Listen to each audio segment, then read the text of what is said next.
Hello. Today I'm going to talk to you about bridging the gap in education when dealing with different adopters. Those adopters mean the people that are either all for new technology to help advancement, they're kind of in the middle on it, or they are very, very hesitant about new technology and implementing that new technology in their classroom or in their place that they're comfortable in. So first, we're going to talk about the different types of adopters. So we're going to talk about the innovators, early adopters, early majority, late majority, and laggards. Personally, myself, I consider myself either an innovator or an early adopter.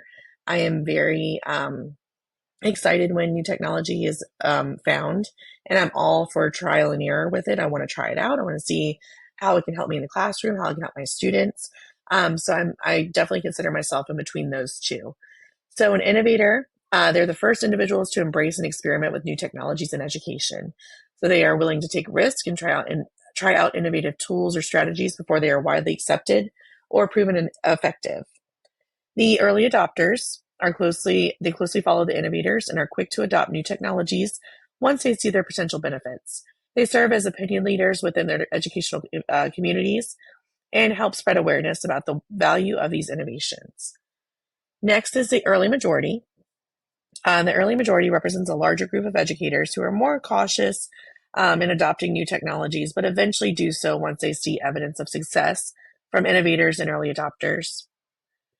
Next is the late majority. So I see a lot of this in my current public school with veteran teachers or even newer teachers who are scared to try something and possibly messing it up or not being beneficial and then wasting their time.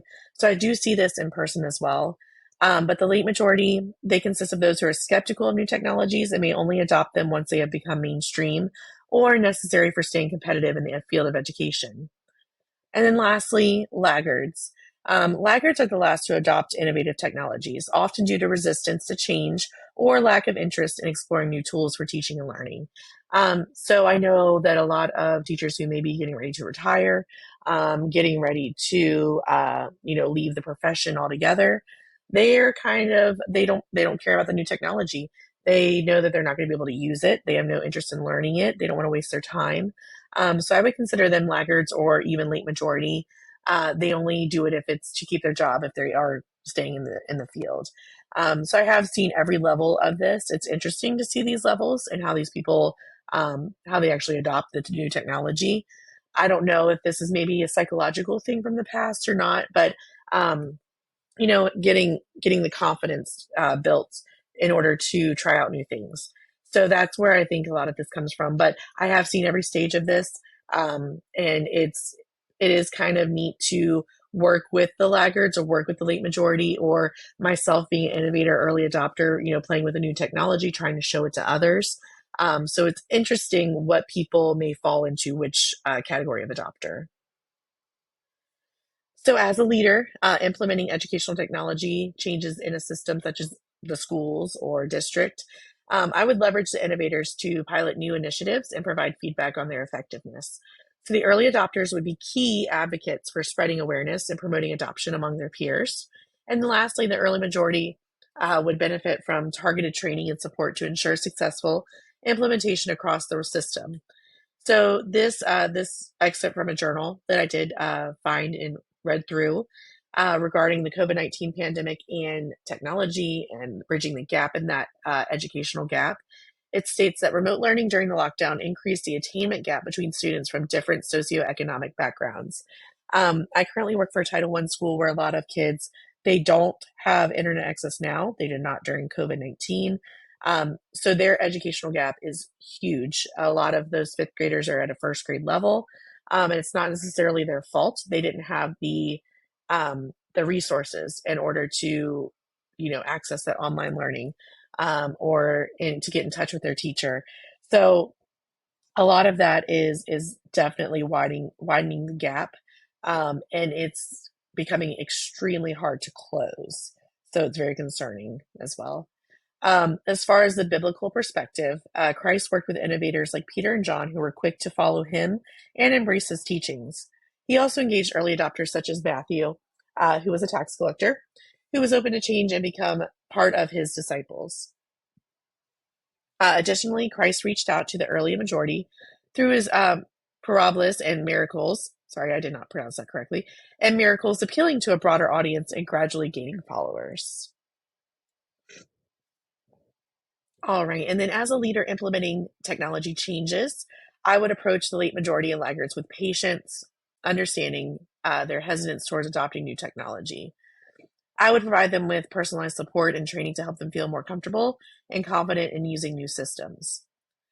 So another journal I found as well was discussing the gap in education on a different instructional level, a different level of how it affected the educational gap.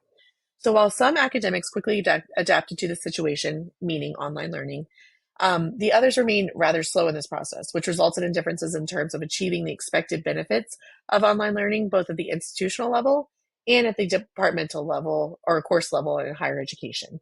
So some of those laggards or late adopters or a late majority, some of those, since they kind of dragged their feet or they didn't have the resources in order to push that new technology during COVID, their students or their district or their community, I guess, that they're teaching, they did struggle and kind of get the short end of the stick on that. So that's why it's super important to approach those late majority and laggards with patience and understanding and giving them confidence to use this new technology by giving them the sufficient training, time to play with it. A lot of them have a lot of hesitance because they don't have time to actually go through it themselves and figure out the actual work process with the new technology. In the Bible, we see how Christ worked with those who were resistant to change or slow to believe. So in John chapter 20, verse 27 through 29, Jesus said to Thomas, "Stop doubting and believe." He acknowledged Thomas's doubt, but gently encouraged him to have faith. Similarly, as a leader, I would strive to empathize with the concerns of the late majority and laggards by also encouraging them to embrace technological advancements for the benefit of the system as a whole. All right, so in conclusion, leading an educational system in a way that models Christ is crucial because it not only promotes values of love, compassion, and forgiveness, but also fosters a sense of community and inclusivity among students and staff. By embodying the teachings of Christ, educators can inspire others to strive for excellence while upholding moral integrity and ethical standards. Ultimately, incorporating Christian principles into education serves as a powerful tool for shaping future generations with strong moral foundations and guiding them toward a path of purposeful living. So just a nice quote I found from Billy Graham, who is an American evangelist and ordained Southern Baptist minister and a civil rights advocate. He said that the greatest legacy one can pass on to one's children and grandchildren is not money or other material things accumulated in one's life, but rather a legacy of character and faith. And I think if we keep that in the forefront of our mind while doing new technologies, helping those late majority